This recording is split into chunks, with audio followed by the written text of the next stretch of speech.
Bueno, buenas noches para todos, ahora sí. Ya ahora sí están organizados. De nuevo estoy aquí con ustedes, es un placer.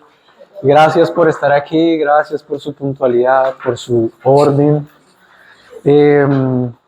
Hoy comenzamos una nueva clase. Como ya saben, hoy tienen examen de avivamiento, sí, de avivamiento. Y hoy comenzamos nuestra clase de Ministerio de Jóvenes. Estuvimos las 2 semanas anteriores, si no estoy mal, en el Ministerio de Niños, infantil. Ahora pasamos al de jóvenes. Y después el de los ancianos. Algo así. Bueno. En este módulo que estamos cursando, cuando estábamos diseñando este módulo, como ustedes saben, se llama módulo ministerial, lo que queríamos era promover lo que es la labor ministerial, ¿sí? Muchas veces resumimos la labor ministerial en el pastor predicando el domingo, ¿sí? O la labor pastoral del domingo, ¿sí?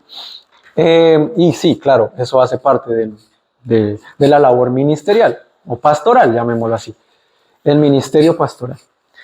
Pero va mucho más allá de eso, no lo podemos resumir simplemente en el servicio del domingo, ¿sí? Y yo sé que hemos hablado en muchas ocasiones sobre esto aquí en la academia, pero precisamente por eso estamos hablando de este tipo de cosas, por eso hablamos de liderazgo, por eso hablamos de excelencia, por eso hablamos de carácter. Porque todas esas cosas son las que forman un buen ministro, ¿cierto? O refleja un buen ministro. Y cuando hablamos de ministro, no hablamos de una persona, de un pastor que domingo a domingo está predicando los servicios. Sí, hablamos de servicio, porque ministrar es igual a servir, ¿sí? Ahora, la palabra de Dios habla, y lo hemos visto, pero quiero recalcarlo ahora, y es que habla de un carácter reflejado, de una integridad reflejada en una persona que es llamada al ministerio, ¿sí? Que es llamada al liderazgo, a tomar esa función de liderazgo pastoral en una iglesia, ¿sí? Y dentro de eso, pues incluimos los ministerios. El ministerio de hombres, el de mujeres, el de jóvenes, el de niños. No porque todos seamos llamados a ser pastor de jóvenes, a ser pastor principal de una iglesia, a ser pastor de niños, llamémoslo así, o pastor de mujeres o pastor de hombres, pero sí todos somos llamados a ministrar, a servir con excelencia, con un carácter que refleje el carácter de Cristo, con excelencia, en integridad, ¿sí? Y eso es para todos, ¿sí? O sea que el ministerio es para todos. Porque si bien no somos llamados, y sé que esto yo lo he repetido diferentes veces, si bien no todos somos llamados a ser pastores, sí todos somos llamados a servir en el ministerio, ¿sí? Y por el hecho de que no seamos llamados a ser pastores, no quiere decir que no tenemos que hacer las cosas con excelencia, reflejando el carácter de Cristo, como Cristo lo hizo, ¿verdad? Entonces, ¿por qué menciono todo esto? Porque ahora que vemos ministerio de jóvenes, y no nos vamos a decir mentiras, yo como pastor de jóvenes lo he visto en muchas ocasiones. Y no solo con el ministerio de jóvenes, sino con el ministerio de niños, etc. Le damos una menor importancia a este tipo de, digámoslo así, enfoques en la iglesia, ¿sí? Y sucede, sí, lamentablemente sucede. ¿Por qué? Por lo mismo que decía al principio, porque estamos acostumbrados a que el ministerio es los servicios de los domingos, ¿sí?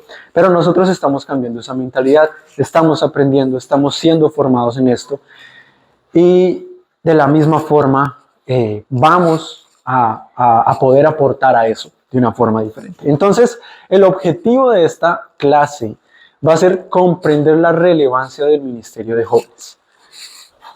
Hoy tenemos con esta clase que aprender que el ministerio de jóvenes es relevante en la iglesia, es importante. Lo vimos la semana pasada, oh sí, es cierto, no se ve muy bien, lamento eso. Ya que. Pero, ¿qué estaba diciendo? Perdí el hilo. Sí, el ministerio de jóvenes es relevante dentro de la iglesia, ¿sí? Así como lo vimos las 2 semanas anteriores, el ministerio de jóvenes, de niños es igual de relevante, ¿sí? Yo, como pastor de las nuevas generaciones, me atrevo a decir que es más importante, porque son las nuevas generaciones, hablando de niños y de juventud, ¿cierto? Pero no se trata de qué es más importante o qué es menos importante. Creo que todo es igual de importante, todo es igual de relevante, todas las edades son igual de relevantes. Pero cuando nosotros hablamos, sí, de... Porque ya yo iba a brincar. No, todos son igual de relevantes. Pero si nos ponemos a pensar, y ya ahorita les voy a hacer la pregunta, no me voy a adelantar, pero quiero terminar. Comprender la relevancia del ministerio de jóvenes o el ministerio juvenil en la misión de la iglesia y su fundamento bíblico como parte del llamado pastoral. ¿Sí? Porque el ministerio de jóvenes, como les venía diciendo, hace parte del ministerio pastoral. ¿Sí? Y hace parte de la misión de la iglesia. Y esto lo vamos a aprender y lo vamos a dejar bastante claro. Entonces, aquí viene la pregunta que les quiero decir. Porque sí, todo es importante, todos los ministerios, todas las edades son importantes, pero quiero plantearles esta pregunta y me gustaría que ustedes me ayudaran a responderla. ¿Qué pasaría si desapareciera toda una generación? Ahora, déjenme, se las voy a replantear de esta forma. ¿Qué pasaría si en una iglesia desapareciera toda la generación entre los 12 y los 25 años? ¿Alguien quiere aportar a esta respuesta? ¿A la respuesta a esta pregunta? No tendríamos sucesores, no tendríamos futuro. El futuro cercano se acabaría porque esos son los jóvenes que van al futuro cercano. Queda el futuro lejano, que son como los niños acá, por ejemplo. Sí, podríamos decirlo. Ellos todavía se demoran un poquito, sí. Pero eso se acabaría totalmente. O sea, no habría como servidores, o sea, en un buen tiempo, ¿verdad? Habría puros viejitos estudiando en una escuela. Por ejemplo. Bueno, yo pienso que es algo, no sé cuándo llegamos aquí a esta iglesia por primera vez. Sí. Bueno, cuando llegamos a esta iglesia, la iglesia americana que estaba aquí no tenía jóvenes adultos, ¿cómo se llaman? Sí. Todos eran de 50 para arriba. Ajá. Puro joven. Jóvenes, sí. Jóvenes. Entonces, ¿qué es lo que pasó? En realidad, desaparecieron. Ese es un buen punto. Una iglesia donde no hay jóvenes, es como que, no sé. No hay vida. No hay vida, no hay. Es algo. No puede ser. Sí. Y estamos hablando de lo que todos decían, no hay vida, la iglesia se acabaría, no habría una sucesión, no habría un futuro. Es difícil visionar una iglesia así. Es muy difícil. ¿Sí? Ahora, sé que ya hablamos de niños, pero les plantearía la misma pregunta. ¿Qué pasaría si en una iglesia no hay niños? Si una generación entre los 0 a los 12 años no existe, ¿qué pasaría?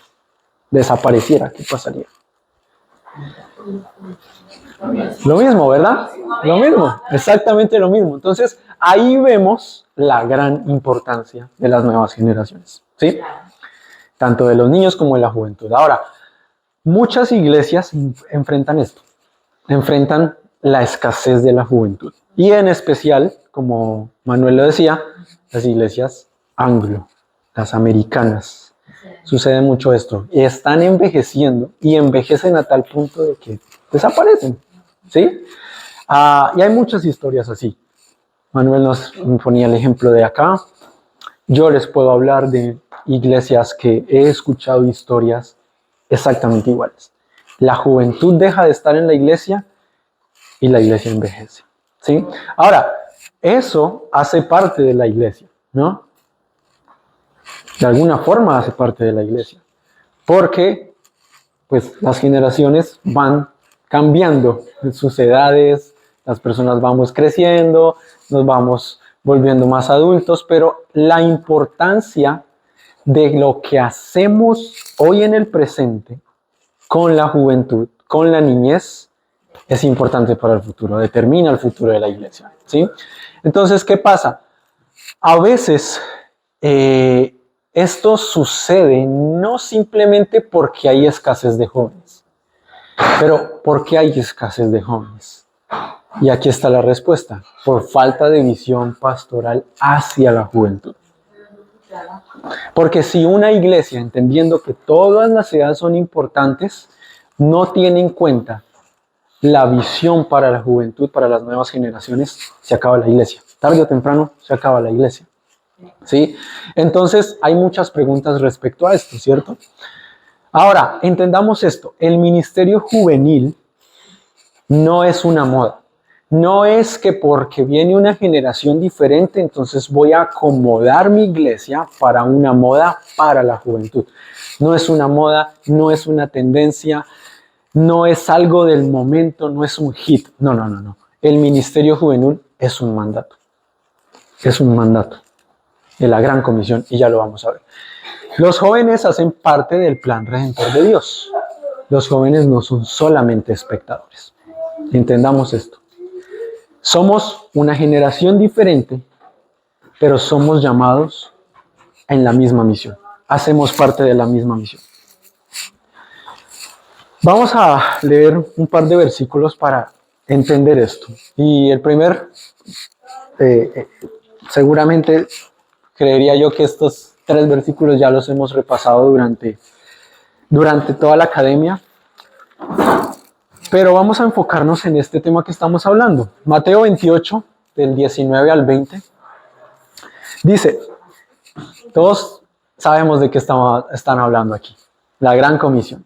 Por lo tanto, vayan y hagan discípulos de todas las naciones, o a todas las naciones, bautizándolos en el nombre del Padre, del Hijo y del Espíritu Santo. Enseñen a los nuevos discípulos a obedecer todos los mandatos que les he dado. Y tengan por seguro esto, que estoy con ustedes siempre hasta el fin de los tiempos. Pregunta: ¿hay una exclusión en ese versículo que acabamos de leer? ¿Exclusión de edades? No. ¿Hay una especificación de qué edades sí y qué edades no? No la hay. Está diciendo, hagan discípulos a todas las naciones. Es lo único específico: a todas las naciones, a todo el mundo, vayan y hagan discípulos. Eso incluye niñez, juventud y vida adulta. Todos. Así que lo que leíamos hace un momento, los jóvenes hacen parte del plan redentor de Dios. La juventud hace parte del plan redentor de Dios. Ahora, Joel 2:28. Sabemos también, lo hemos leído acá. ¿Alguien recuerda qué dice Joel 2:28?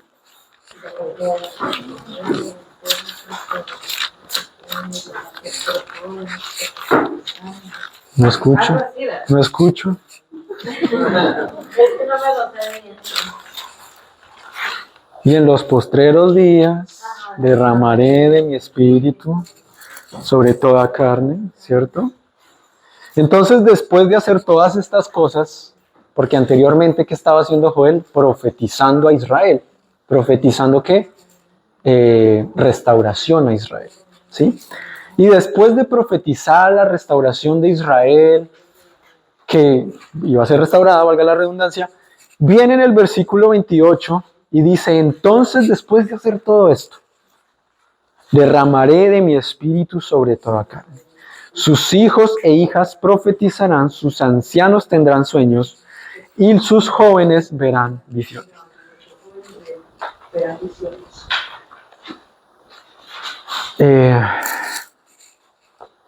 El Espíritu Santo en el Antiguo Testamento, ya sabemos esto en el Antiguo Pacto, no era derramado sobre toda carne. Así que la profetización de este derramamiento del Espíritu, entendemos que eso se cumplió en la fiesta del Pentecostés, ¿cierto? Ahí fue que esto fue cumplida, esta promesa. Por lo tanto, entendemos que desde ese momento, la niñez, la juventud, los adultos, son llenos del Espíritu Santo. Y ahí está el plan. El plan de Dios para la iglesia estuvo profetizado antes de que fuera fundada la iglesia como hoy la conocemos y como hoy entendemos como cuerpo de Cristo, ¿verdad? Y ahí está la juventud.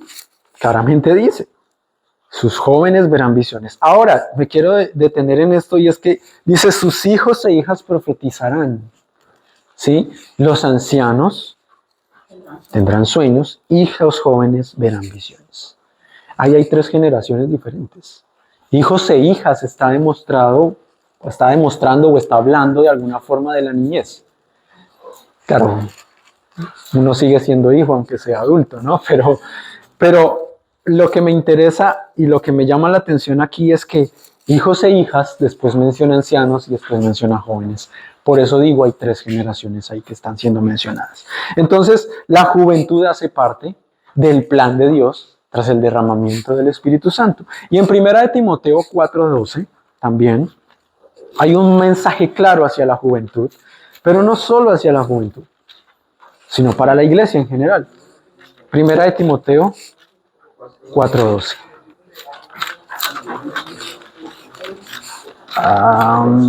Gálatas, Efesios. ¿Primera o segunda? Sí, primera. 1 Timoteo 4:12.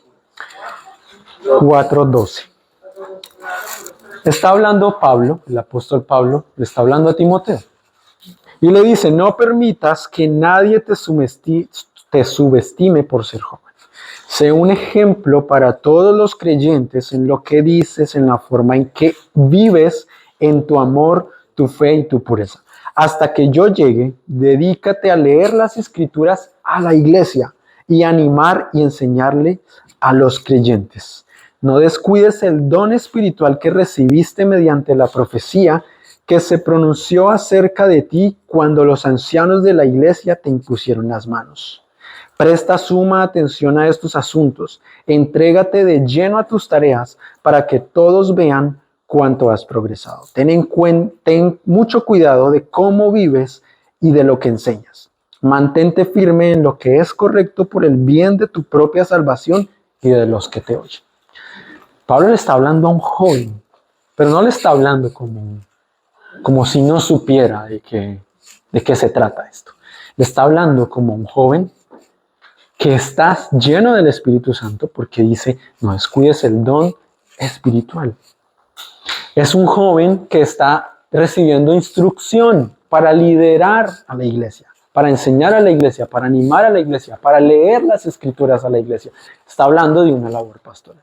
Entonces, la juventud no solamente está para escuchar el Evangelio o está para estar en la iglesia, está para liderar también. Ahí lo acabamos de ver. ¿Y quién le está dando esas instrucciones? Pablo. El apóstol Pablo, aquel que viajaba región tras región, plantando iglesias, fundando comunidades de fe, pero está dejando un legado a un joven. Porque le dice, hasta que yo vuelva. O sea que le está encomendando algo en ese lugar en específico. Y ya leímos en qué. Pero también le está dando una advertencia. Ten cuidado de cómo vives, de lo que hablas, de lo que enseñas. Porque no solamente es para ti, sino para los que te están viendo. Está hablando de conducta, de testimonio, ¿sí? Entonces, este panorama nos está mostrando una gran importancia sobre la juventud. No solamente como parte del plan de Dios, para salvación, para redención, para ser parte del cuerpo de Cristo, sino para enseñar a otros, para liderar. Y eso es importante. Y quiero hacerles aquí una pregunta antes de pasar a lo siguiente, y es, Bueno, no lo voy a hacer, no voy a hacer la pregunta, más bien quiero contarles algo. Yo he escuchado de muchas personas, en especial adultos, tendría que ser alguien mayor que yo, no son muchas personas, pero sí he escuchado varias, en general, que dicen, es que la juventud de hoy, se quejan de la juventud. Ah, es que, no sé, es que no piensan igual, es que no actúan igual, y es que, no sé, no son vivos como nosotros, o no son tal, se quejan de la juventud. Y yo, en una ocasión le hice esta pregunta justo a una persona que estaba diciendo eso, y le dije, ¿y qué decía tu papá de ti cuando tú estabas joven? Exactamente lo mismo. Entonces, ¿de qué sirve pensar de esa forma? No sirve de nada. ¿Por qué? Porque la generación tras generación va cambiando. No puedo pretender que mis hijos vayan a crecer en el mismo contexto en el que yo he crecido. Quizás con la misma formación, quizás con las mismas comodidades, quizás con las mismas cosas que yo veía, que me enseñaron a mí a hacer de una forma, para que ellos vean algo diferente, pretendiendo que aprenden de la misma forma que yo. Eso es imposible. Y más con lo que vemos hoy, la evolución de la tecnología, las facilidades que hay hoy en día, que hablemos de cuando yo crecí, que no habían. Estoy hablando de mi generación cuando crecí, que yo no crecí en medio del contexto de hoy, ¿sí? Para hacer mis tareas, yo leía enciclopedias. Y ustedes también. Ahora, ¿cuál fue la diferencia de pronto entre ustedes y yo? Que ustedes solo leyeron las enciclopedias. Yo leí enciclopedias, pero después tuve la comodidad del Internet. Entonces yo estuve quizás en ese cambio, ¿verdad? Para mí fue más sencillo. Pero eso también a mí me enseñó a ser más hábil en la tecnología. Y ahora los niños y los más jóvenes son todavía más hábiles en ese aspecto, ¿sí? Entonces su cerebro de alguna forma está más desarrollado para unas cosas que para mí no lo están, que para ustedes no lo están. ¿Cierto? Entonces, ¿por qué menciono esto? Porque esa frase de que la juventud hoy no piensa igual, que la juventud no es igual a mí, pues no sirve quejarte de eso. O yo quejarme de eso. No sirve de nada, porque evidentemente va a ser así. ¿Sí? Entonces, si yo mantengo esa mentalidad, cuando tenga hijos y me quejo de eso, entonces no estoy conectando con la juventud, sino que solamente me estoy quejando. Y ya vimos cuál es la voluntad de Dios para la juventud, ¿cierto? Hay cosas que van a ser diferentes, evidentemente, pero esas diferencias no son un impedimento para conectar con la juventud.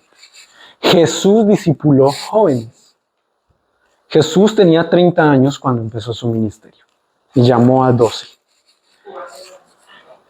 Entre esos jóvenes que estaban en ese proceso de formación, siendo enseñados por Jesús, se dice que tenían entre 17 y 25 años. Quizás creo que el más joven era Juan, si no estoy mal. Juan. Estaban en ese rango de edad. Dios llamó a jóvenes. José, cuando fue vendido por sus hermanos, aproximadamente tenía 17 años. David, cuando fue a pelear con Goliat, tenía más o menos 15 años. Jeremías tenía entre 17 y 20 años. María, cuando recibió su embarazo del Espíritu Santo y fue llamada para esa gran labor, tenía entre 14 y 16 años aproximadamente. Y Timoteo, hablamos de Timoteo hace un momento, a los 17 años le fue encomendada su labor de liderazgo. Entonces, si pensáramos hoy, que los jóvenes de esas edades no tienen la misma capacidad, no pueden hacer las cosas, son inmaduros, no entienden la vida, ¿cierto? No piensan, están locos. Entonces estaríamos en contra del plan de Dios.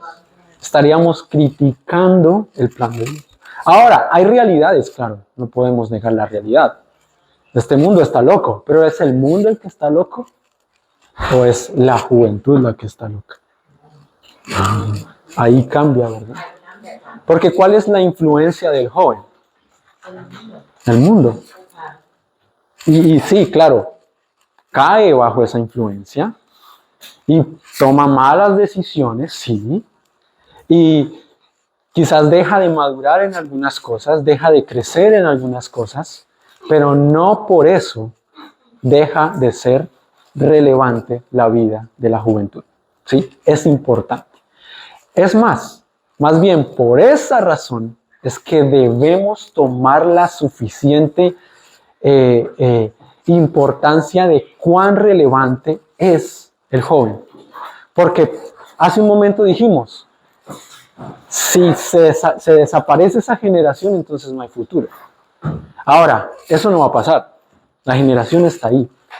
Pero de todas formas hay que pensar en que esa generación necesita ser formada. ¿Para qué? Para que haya un buen futuro. ¿Cierto? Un futuro conforme a la misión, al propósito de Dios. ¿Cierto? Y lo que leímos en Joel 2:28, vemos que el mover del Espíritu Santo incluye activamente a los jóvenes. ¿Sí? No hay exclusión ahí. Unos datos aquí para que veamos la situación de lo que sucede en el mundo. El 64% de los cristianos en el mundo se convirtieron antes de los 18 años, según Barna Group en un estudio que hicieron en el 2023. O sea que hay una conversión temprana. ¿Sí? Eso nos muestra una importancia acerca de la juventud. El 25% de los jóvenes en Latinoamérica asiste regularmente a una iglesia. Un estudio de Pew Research en el año 2023. Hay una asistencia bastante baja. El mayor motivo de abandono, según Lausen, en 2022, en un estudio que hicieron, no es la falta de fe, sino la falta de relevancia y acompañamiento en sus comunidades. Para los jóvenes, ¿no? Estamos enfocándonos en los jóvenes. El mayor motivo de abandono es la falta de relevancia y de importancia y acompañamiento en las comunidades juveniles. Ahora, un informe en el 2025, también de Pew Research, indica que los jóvenes adultos son más propensos a no tener afiliación religiosa que los adultos mayores. ¿Algo? ¿Les habla algo esto? Hay una juventud que necesita mayor atención, ¿o no? Sí. Según los estudios, nos muestra esto. Pero también nos muestra algo. Que el ministerio juvenil es misionero. Es una misión. No es algo administrativo. No se trata de reunir 20 jóvenes en un lugar, poner a alguien que los entretenga y ya está. Ya, ahí está el ministerio de jóvenes. Ahí están los 20 y ahí está el líder. Para de contar. Listo. Ya. Eso es administrativo. Eso organizacionalmente es perfecto. Hay un líder, hay un grupo. Listo. Pero eso no es el ministerio de jóvenes. Es algo misionero. Por lo cual hay un propósito, hay una misión, hay un objetivo. ¿Cierto? ¿Y cuál es el objetivo? Mateo 28. Vayan a todo el mundo y hagan discípulos. Entonces, ¿la juventud qué necesita? Ser discipulada. ¿Por qué? ¿Porque son jóvenes? ¿Porque son más o menos importantes? No, porque es la misión de la iglesia, hacer discípulos, sin importar la edad, sin importar el lugar, hacer discípulos, ¿cierto? Entonces, eso nos muestra una gran importancia. Vamos a seguir por acá. Frente a todo esto que hemos hablado, vemos que hay una generación que está en búsqueda de algo. Si no es por falta de fe que los jóvenes están en una iglesia, si no es por falta de fe y es por falta de, ¿qué fue lo que vimos? ¿Alguien me recuerda? Relevancia y acompañamiento. Entonces la juventud está, ¿cómo vamos de tiempo? Ok, vamos bien. La juventud está necesitando que le presten atención, ¿cierto? Relevancia. Los jóvenes se sienten irrelevantes, necesitan atención. Entonces, relevancia y acompañamiento. O sea, que necesitan a alguien al lado. Primero, que los vean, pero segundo, que estén al lado de ellos. Porque por lo general lo que sucede es eso. No hay atención hacia la juventud, pero tampoco hay alguien que los acompañe. ¿Sí? Y esta, por lo general, es una labor del hogar, de la familia. ¿Sí? Bueno, por lo general no. Es una labor de la familia, primeramente. La juventud falta Relevancia y acompañamiento. y acompañamiento. ¿Qué otra palabra puedes usar como Relevancia. Necesita ser importante, sentirse importante, verse importante, que sean reconocidos, que sean vistos. no sean ignorados? Exactamente, que no sean ignorados, que tengan atención. Ujú. Porque la juventud es relevante. Entonces, ¿qué pasa con la juventud? Están hiperconectados o estamos hiperconectados. Esto nos mantiene hiperconectados todo el tiempo. Redes sociales, juegos, videos, un montón de cosas, ¿cierto? Estamos conectados. Nuestro cerebro funciona más rápido. ¿Por qué? Porque estamos hiperconectados. El cerebro de un niño, con la tecnología, todavía más. De un joven preadolescente, está al 100, al 200%, ¿sí? Entonces, Algo rápido, algo que estaba hablando con el hermano Lío, que yo he visto que los niños, yo les enseño a niños, ya casi jóvenes, su mente de los niños de ahora con la tecnología, yo como que he visto como que han evolucionado. sí, Porque pueden estarme oyendo dando una clase con el celular en la mano. Y no quiere decir que no me están prestando atención. Ellos están aprendiendo lo que estoy diciendo y pueden estar jugando un videojuego. Y están haciendo las dos cosas. Casi como las mujeres, ¿sabes? que pueden hacer dos al tiempo. Que fueron un montón de cosas al mismo tiempo. Los niños tienen, ahora, los adultos no tenemos eso. Necesita estar calladito el salón, las luces de una forma y para que puedan medio atender. Los niños aprenden con música, con la televisión, el videojuego y aprenden lo que están ocupados. Sí. Yo los he puesto a prueba, ¿qué dije? Y me dicen lo que yo dije. Sí. Y en realidad tenía el celular en la mano. Yo ya les digo, deja el celular, a veces si me quedan mal pero son capaces Sí. de aprender mucho. Precisamente esa palabra hiperconectados de alguna forma nos lleva a otra palabra y es hiperactividad. Algo así. Solo que ahora no es como antes. Ahora la hiperactividad está relacionada con un dispositivo electrónico. Eso es muy cierto, que un joven hoy, un niño hoy, tiene la habilidad de estar en su teléfono, en su computador, viendo televisión o lo que sea, y estar atento a lo otro. Y eso tiene que ver con, de alguna forma, el TDAH, ¿no? Que es el trastorno de déficit de atención y el trastorno de déficit de atención e hiperactividad, ¿sí? ¿Por qué? Porque están hiperconectados, ¿sí? Ahora, no es una razón para ignorar también el daño que hace al cerebro, ¿sí? Porque un niño que y hablemos de la niñez, porque igual de todas formas esto nos lleva a la juventud.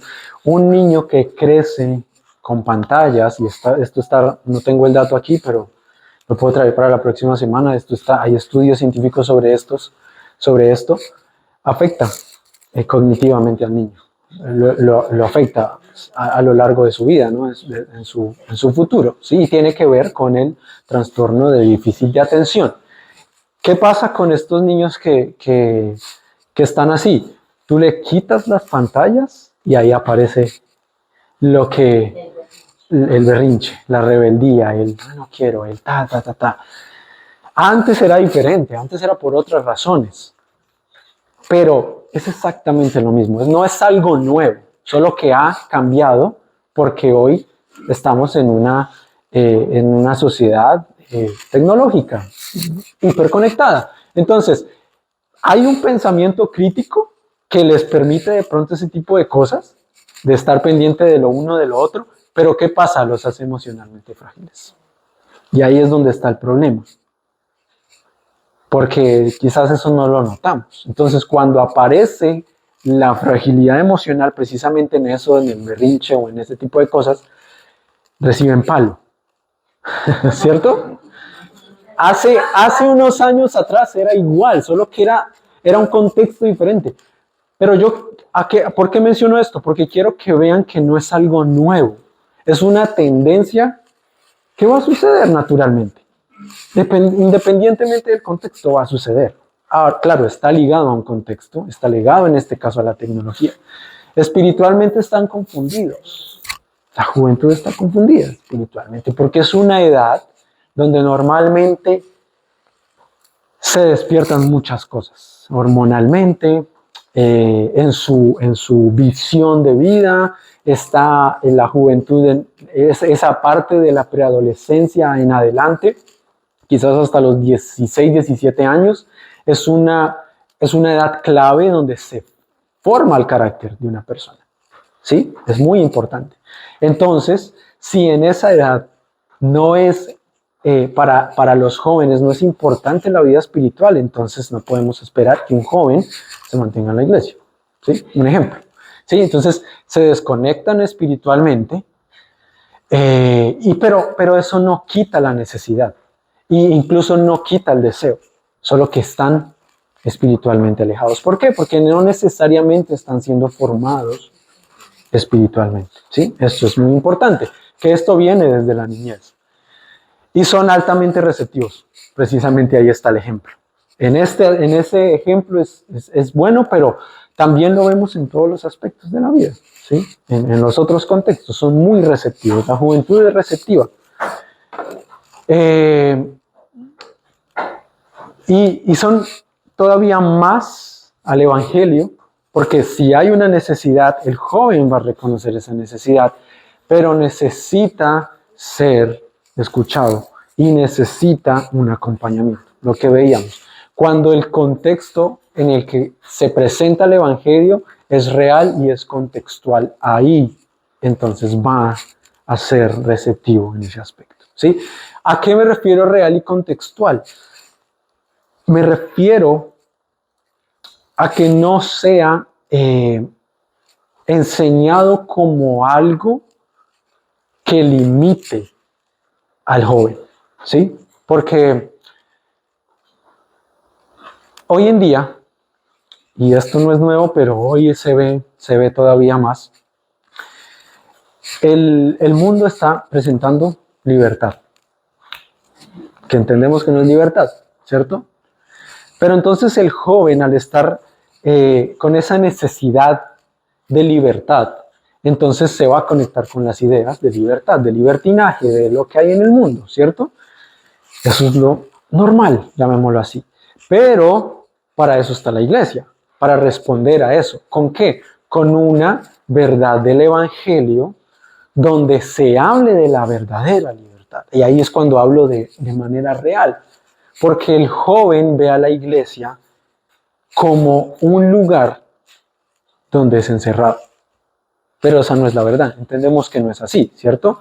La verdad del evangelio es la libertad que hay en Cristo. ¿La libertad de qué? De esas mentiras que el mundo presenta a la juventud, ¿sí? Y contextual me refiero a la profundidad que hay en esa verdad, en esa realidad, ¿sí? El joven no te va simplemente a seguir una idea porque tú le digas, Jesús te ama. Es verdad, claro que es verdad, pero el joven necesita más que eso, ¿sí? Es una verdad, claro. Y el joven necesita amor, claro. Necesita el amor de quién? De Jesús.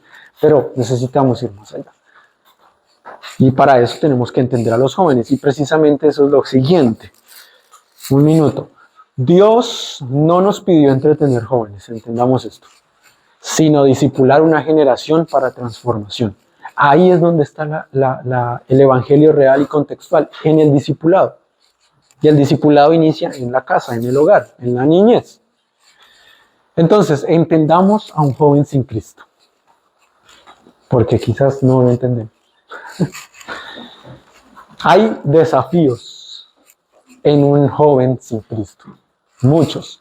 Pero ¿qué pasa en la juventud sin Cristo? Hay una crisis de identidad.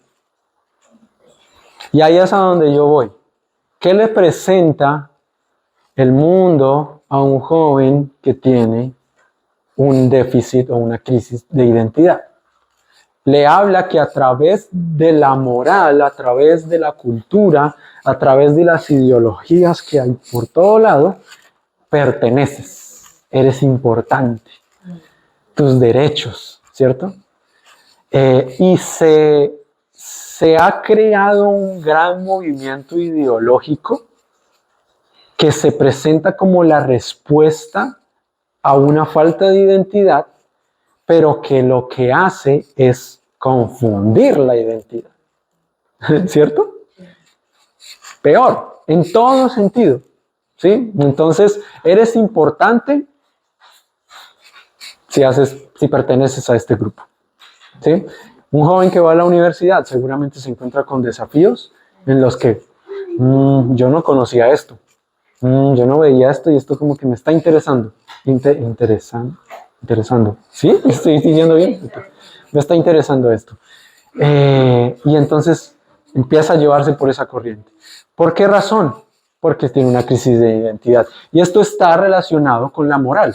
¿Sí? Entonces, mientras mejor me sienta moralmente, porque pertenezco a esa identidad, entonces ahí sí soy importante. Pero en la iglesia, ¿qué pasa? Me ven y nadie me dice nada. Tiempo, vayan a su descanso. Quiero que por favor se tomen unos 2 minutos, algo rápido, y escriban lo siguiente. Escriban una frase. Es una instrucción sencilla. Escriban una frase que resuma su llamado personal hacia la juventud. Piense por un momento, ¿qué es eso que yo hoy quisiera aportar a la juventud? Entonces escriba una frase, un ejemplo. Yo quiero aportar a los jóvenes de Living Waters en la enseñanza bíblica. Un ejemplo. Yo quiero hablar más con la juventud para que se sientan importantes. Escriban una frase ahí rapidito. No tiene que ser algo súper elaborado, pero que sea una idea que venga de su corazón.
¿Listo? ¿Quién falta? Levante su mano. ¿Quién todavía no ha terminado? Ok, todos, listo. Lucas 7, versículo 11 al 17. Se los voy a leer, ustedes anótenlo ahí, más adelante lo leo. Lucas 7, del 11 al 17. El título es Jesús resucita al joven de una viuda. Poco después Jesús fue con sus discípulos a la aldea de Naín y una multitud numerosa lo siguió. Cuando Jesús llegó a la entrada de la aldea, salió una procesión fúnebre. El joven que había muerto era el único hijo de una viuda y una gran multitud de la aldea lo acompañaba. Cuando el Señor la vio, su corazón rebosó de compasión.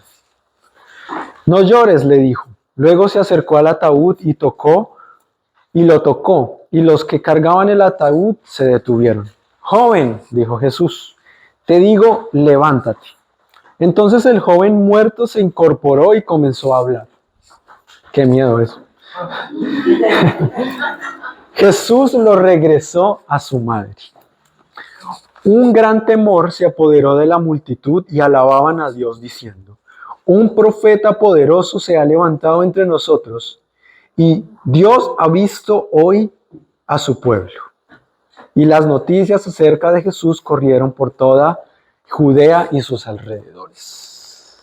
Un joven fue resucitado por Jesús. Pero hay cosas claves acá. Jesús tuvo compasión de su madre.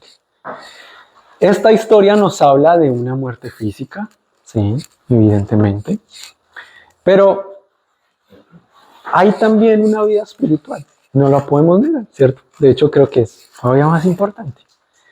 La juventud necesita ser resucitada espiritualmente. Jesús tuvo compasión de su madre y resucitó a un hombre, a un joven, perdón.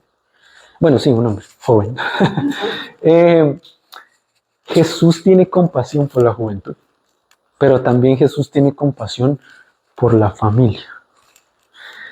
Y esto nos habla de la importancia que hay en las generaciones, en la familia, ¿cierto? Y quiero que leamos también Romanos, capítulo, les digo, 12. Romanos capítulo 12, versículo 2. 12:2.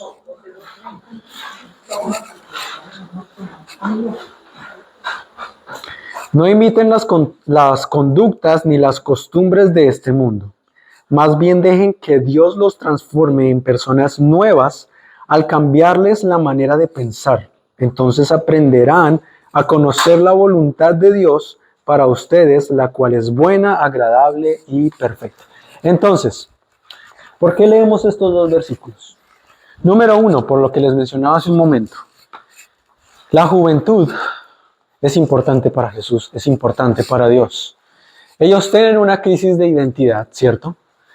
Lo que veníamos hablando, el moralismo, la cultura digital, todo eso de alguna forma ha afectado los referentes familiares y espirituales. Entonces, una juventud que está creciendo, que está siendo influenciada por esas corrientes de cultura, morales, ideológicas, políticas, todo lo que vemos en el mundo, está alejando a los jóvenes, primeramente no de la iglesia, primeramente de los lazos familiares, ¿sí? De la familia, del hogar, del núcleo familiar. Y esto es lo más delicado, porque el primer lugar de formación del niño, del joven, es el hogar, ¿sí? Es el primero y más importante. Entonces, si un joven está alejado de su núcleo familiar, lo más seguro es que esté alejado de la iglesia, ¿sí? No en todos los casos, porque entendemos que hay contextos diferentes, ¿cierto? Pero cuando hablamos de nosotros que estamos en la iglesia, que somos la iglesia, entonces sí aplica. ¿Por qué? Porque padre y madre, o también dependiendo del contexto, solo padre o solo madre, es importante que sea el pilar fundamental de la formación espiritual del niño, del joven, ¿sí? Yo puedo hablar por mi propia experiencia. Yo nací en un hogar cristiano, ¿sí? Yo crecí en la iglesia y a mí ni me preguntaban si quería ir a la iglesia, a mí simplemente me llevaban, ¿sí? Pero sé que no todos los contextos son así. Me encuentro con jóvenes que vienen a la iglesia después de 20 años de su vida, ¿sí? Ya sea porque no nacieron en un hogar cristiano o porque aunque nacieron en un hogar cristiano, no fueron formados en la fe. Y eso sucede, ¿sí? Pero Jesús aquí nos está mostrando compasión y resucita, como lo acabamos de ver, sí, físicamente a un joven, pero también espiritualmente los jóvenes, la juventud necesita ser resucitada para Cristo, ¿sí? Y miren que la compasión que tuvo Jesús no fue con el joven como tal, fue con su madre. Su madre lloraba a su hijo. O sea que el corazón de una madre hacia su hijo es importante. ¿Qué hay en el corazón de los padres hacia sus hijos conforme a su vida espiritual? ¿Qué hay ahí? ¿Desinterés? Porque si hay desinterés, la iglesia no puede hacer nada. Yo como pastor de jóvenes no puedo hacer nada. ¿Sí? Muchas veces han llegado personas a hablarme a mí de su hijo. ¿Sí? Recuerdo hace unos año y medio quizás en una conferencia que tuvimos en Virginia, una madre se acercó a mí y me dijo, ora por mi hijo, por favor, que está alejado, que no sé qué. Yo, claro, yo voy a orar por ese joven. Si una madre me está poniendo eso de su corazón a mí, claro que lo voy a hacer. Voy a orar por ese joven. Pero yo no puedo hacer que el joven venga a la iglesia, ¿sí? Porque no es mi rol. Claro, voy a orarlo, voy a ponerlo en las manos de Dios porque, claro, es mi labor espiritual, ¿cierto? Como la labor espiritual de todos. Oremos los unos por los otros, ¿cierto? Pero ese joven, quien debe ir por ese joven es la misma madre. ¿Sí? Ahora, no estoy poniendo en duda que ella lo haya hecho, que ella no esté orando, no, porque ni siquiera supe todo el contexto, simplemente ella me compartió esto. Pero yo sí me pregunto a mí mismo y digo, ¿será que este joven creció en la iglesia? ¿Cuál es el contexto de ese joven?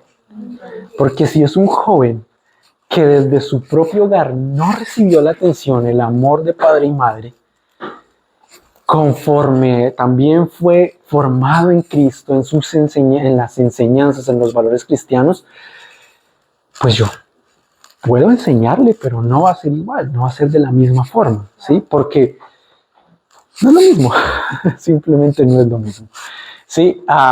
Y sigo orando por ese joven, todavía lo tengo en mi corazón y todavía pienso en ella, en ese día, y digo, bueno, Señor, espero que tú, Señor, hagas la obra que yo no puedo hacer, pero yo mantengo ese deseo en mi corazón y obviamente tengo la esperanza de que así sea.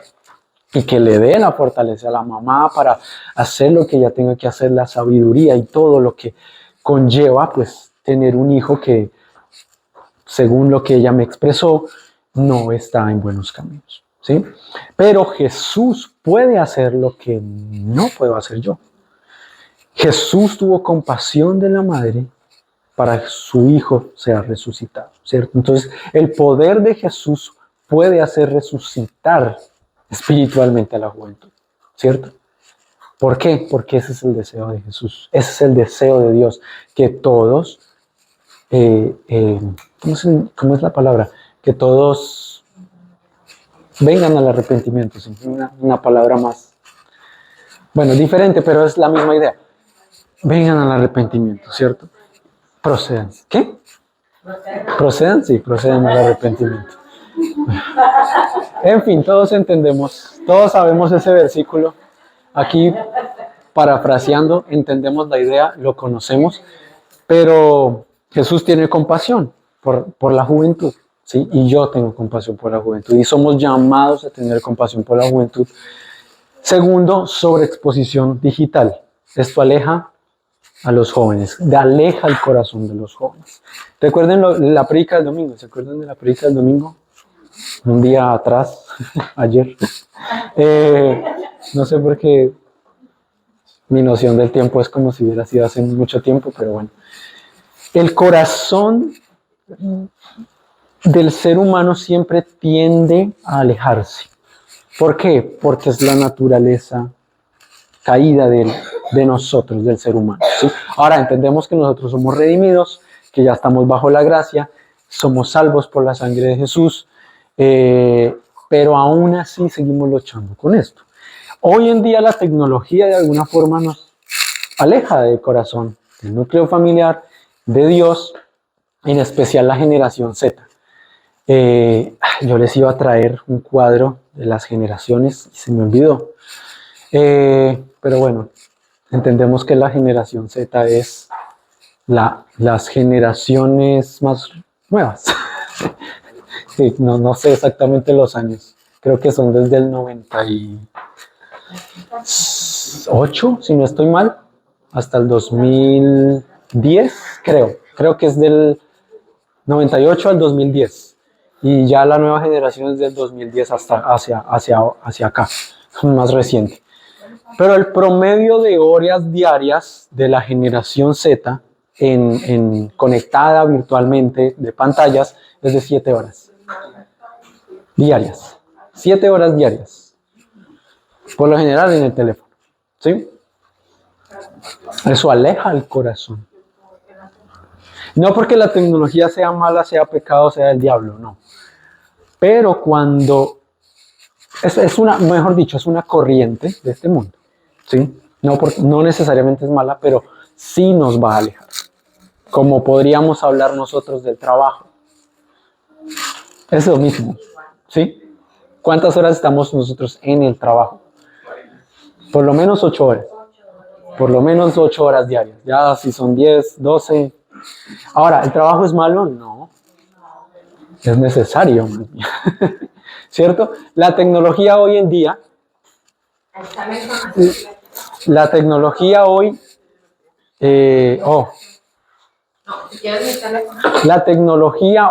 es necesaria. Gracias.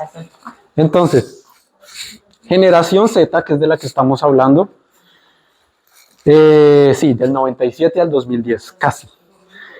Entre edades entre 15 y 28 años. Están, déjenme, generación más grande, así se llama, edades de 98 a 124 años, pocos, pero hay todavía.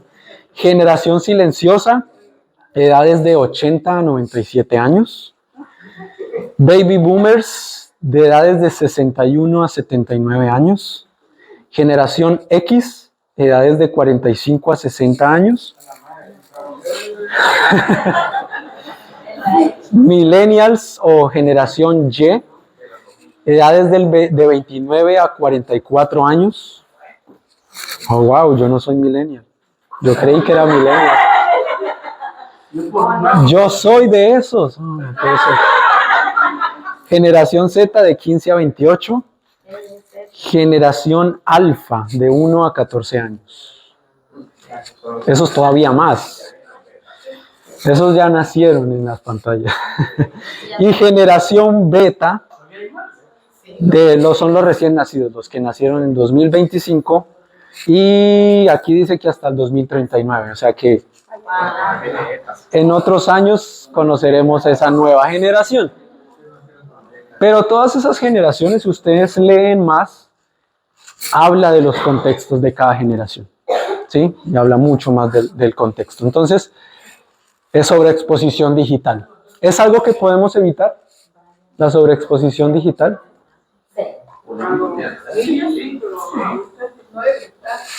Hay una edad en la que sí es posible. Los niños pequeños es posible hacerlo, ¿sí? Porque están en medio de ese crecimiento, están en el hogar, son la responsabilidad de los padres, entonces sí es posible hasta cierto punto. Ya llega una edad en la que simplemente no, ¿sí? Y eventualmente pues va a llegar la edad. ¿cómo fue que dije ahorita? Hiperconectividad. Y tercero, la desconfianza institucional. Entonces aquí ya empezamos a hablar un poco más de organización. Entonces dice que un estudio de Pew del 2023, más del 50% de los jóvenes latinoamericanos no confían en las iglesias como fuente de guía moral. ¿Por qué será? Porque no escucharon las noticias. Por lo que escuchan en las noticias. Entra la duda que si Dios existe o no. Uh-huh. La forma de escucharnos nosotros como cristianos dentro de También, sí. Uh-huh. En el hogar. Eso es interesante. Eso es muy interesante. Porque recuerden lo que les mencionaba hace un momento. El más importante, digamos así, lugar de formación de un niño, de un joven, es el hogar. Es el hogar, el hogar, el hogar. Es responsabilidad del padre y de la madre cómo va a formar, qué va a aportar a su hijo, qué le va a enseñar, cómo va a tratar a su hijo. La adolescencia es el resultado de lo que le entregaste en la niñez. Es el resultado. Si tú fuiste duro con tu hijo en la niñez, no esperes un adolescente que sea, mamá te amo, papá te amo. No. Ahora, no quiere decir que, digamos que esa conducta sea aceptada de alguna forma, ¿cierto? Porque somos llamados a caminar en amor, ¿sí? Pero un adolescente no entiende eso necesariamente, y mucho menos cuando en la niñez no recibió ningún ejemplo de eso, ¿sí? Entonces, eso habla de que a medida que va creciendo, eso va alejando más el corazón, más el corazón, más el corazón, ¿sí?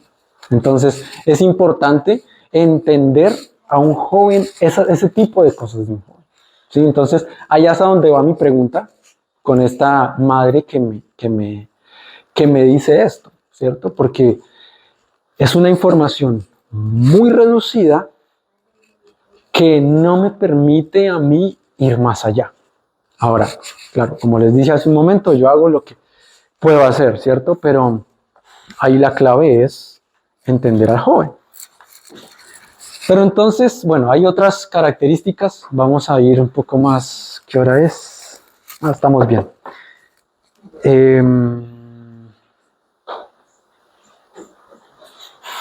Bueno, hablamos de la desconfianza de las instituciones. No confían en la iglesia, ¿sí? Y eso exige líderes que entiendan el contexto cultural antes de proponer respuestas espirituales.